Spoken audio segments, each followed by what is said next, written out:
Colonel Shri S ഡിന്നി ഇപ്പോൾ നമ്മോടൊപ്പം ടെലിഫോണിൽ ചേരുന്നുണ്ട്. ഈ രക്ഷാപ്രവർത്തനം ഇങ്ങനെ തുടരുന്നത് താങ്കൾ ഇപ്പോൾ ഈ മനസ്സിലാക്കുന്നുണ്ടാകുമല്ലോ. സൈന്യമടക്കം അവിടെ എത്തിയിട്ടുണ്ട്, പക്ഷേ കാര്യമായ ഒരു പുരോഗതിയും ഇതുവരെ ഉണ്ടായിട്ടില്ല.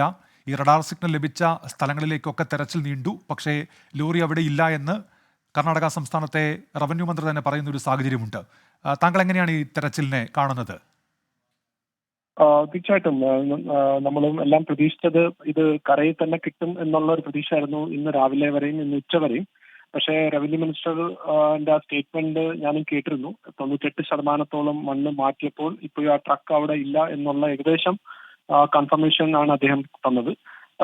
പക്ഷേ ഇപ്പം അത് കഴിഞ്ഞിട്ട് ഇനി അടുത്ത നെക്സ്റ്റ് സ്റ്റെപ്പ് ലോജിക്കലി നോക്കിക്കഴിഞ്ഞാൽ ഇനി നമ്മൾ പുഴയിലേക്ക് തന്നെ നോക്കേണ്ടി വരും. പക്ഷെ അവിടെ ഏറ്റവും വലിയൊരു പ്രശ്നം വെച്ചാൽ അദ്ദേഹത്തിന് തന്നെ വാക്ക് പറഞ്ഞത് മൗണ്ടൻ ഇൻ ദ റിവർ എന്നാണ് പറഞ്ഞത്. അതായത് ഒരു വലിയൊരു മല തന്നെ പുഴയിലേക്ക് സൃഷ്ടിച്ചു ഈ ഒരു ലാൻഡ് സ്ലൈഡ് കാരണം എന്നാണ് പറയുന്നത്. അപ്പൊ അത് തീർച്ചയായിട്ടും കുറച്ച് ചാലഞ്ചിങ് ആയിരിക്കും. പക്ഷേ നമുക്ക് നമ്മുടെ ആ ഓപ്പറേഷന്റെ ഭാഗമായിട്ട് തന്നെ നേവിയും ആർമിയും കൂടെ ജോയിന്റ് ആയിട്ട് ആയിരിക്കും നെക്സ്റ്റ് ഇനി ഓപ്പറേഷൻസിലേക്ക് മുന്നോട്ട് നീങ്ങുക ആയിരിക്കണം എന്നാണ് എന്റെ ഒരു ഇപ്പോഴത്തെ ഒരു അനാലിസിസ്. പക്ഷേ കുറച്ചും കൂടെ ഏരിയ ഇപ്പോഴും ബാക്കിയുണ്ട് എന്നാണ് ഞാൻ മനസ്സിലാക്കുന്നത്.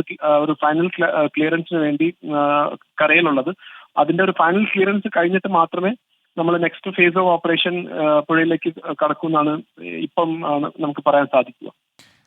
ശ്രീ എസ് ഡിന്നി, ഇപ്പോൾ ഈ പുഴയിൽ നേരത്തെ തന്നെ നാവികസേനയുടെ തെരച്ചിലുണ്ടായിരുന്നുവല്ലോ. അവർ ഒരു പ്രത്യേക പ്രദേശമാകെ തിരഞ്ഞതാണ്. അവിടെ അങ്ങനെ സംശയിക്കത്തക്ക രീതിയിലൊന്നും കണ്ടെത്തിയില്ല എന്ന് നേരത്തെ അറിയിച്ചതുമാണ്.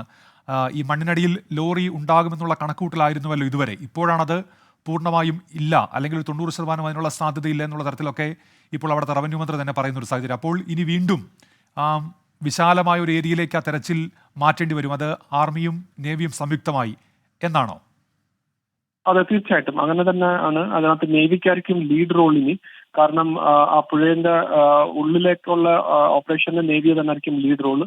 അതിന്റെ അവരുടെ സ്കൂബ ഡൈവേഴ്സും മറ്റുള്ള എക്വിപ്മെന്റും വെച്ചിട്ട് റഡാർ ഉപയോഗിച്ചിട്ടായിരിക്കും ഇനി അവർ ഈ ഏരിയയിൽ എന്തെങ്കിലും ഒരു സിഗ്നലോ അല്ലെങ്കിൽ എന്തെങ്കിലും ഒരു ഇതിനെക്കുറിച്ചുള്ള എന്തെങ്കിലും ഒരു എവിഡൻസ് കിട്ടുകയാണെന്നുള്ള ശ്രമം നടത്തും. പക്ഷെ അതിന്റെ ഒരു പ്രോബ്ലം എന്ന് ഞാൻ അതിന്റെ ഒരു ജോഗ്രഫി വെച്ച് നോക്കുമ്പോൾ മനസ്സിലാക്കിയുള്ള ഇത് ഈ റിവർ വന്ന് ചേരുന്ന വലിയൊരു ലേക്ക് പോലത്തെ ഒരു സ്ഥലത്താണ്. അപ്പൊ അതിന്റെ ആ ഒരു മൗത്ത് ആ ഭാഗത്താണ് വന്ന് ചേരുന്നത്. അപ്പൊ അവിടുന്ന് അപ്പൊ ആ ഒഴുക്ക് കാരണം ഈ ലാൻഡ് സ്ലൈഡ് നടന്ന സ്ഥലത്ത് നിന്ന് ഇത് പതുക്കെ ഒഴുകി കുറച്ചുകൂടെ, അതായത് കടലിലേക്ക് അങ്ങോട്ട് ആ ഭാഗത്തേക്ക് പോകാനുള്ള സാധ്യത ഉണ്ട്. അപ്പൊ തീർച്ചയായിട്ടും വലിയൊരു ഏരിയ ആണ് ഇനി സ്കാൻ ചെയ്ത് കണ്ടെത്താനുള്ള ആ ഒരു ദൗത്യത്തിലേക്ക് നേവി ഇറങ്ങാൻ ഇരിക്കുന്നത്.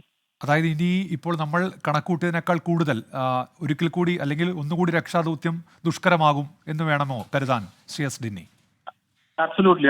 ഇനി അതായത് നമ്മൾ കരയിൽ നിന്നതിനെക്കാട്ടിയും വളരെയേറെ ദുഷ്കരമായിട്ടുള്ള ഒരു ഓപ്പറേഷൻ ആയിരിക്കും ഇനി ഈ വെള്ളത്തിനകത്ത് ചെയ്യുന്നത്. കാരണം ഒന്ന് അവിടുത്തെ ആ ഒരു നദിയാണ്. അത് നേരെ എനിക്ക് തോന്നുന്നു വളരെ കുറച്ച് ഡിസ്റ്റൻസേ ഉള്ളൂ അവിടുന്ന് കടലിലേക്ക് ചേരാൻ.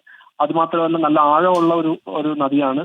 അത് കൂടാതെ ഈ ലാൻഡ് സ്ലൈഡ് വന്ന് ആ മണ്ണ് ആ നദിയിലേക്കാണ് വീണേക്കുന്നത്. അപ്പൊ അതിന്റെ അർത്ഥം ആ റിവർ ബെഡിൽ നിന്ന് വളരെ കൂടുതലായിട്ടുള്ള ഒരു മണ്ണ് ഓൾറെഡി അതിന്റെ പുറത്ത് വന്നിട്ടുണ്ട്.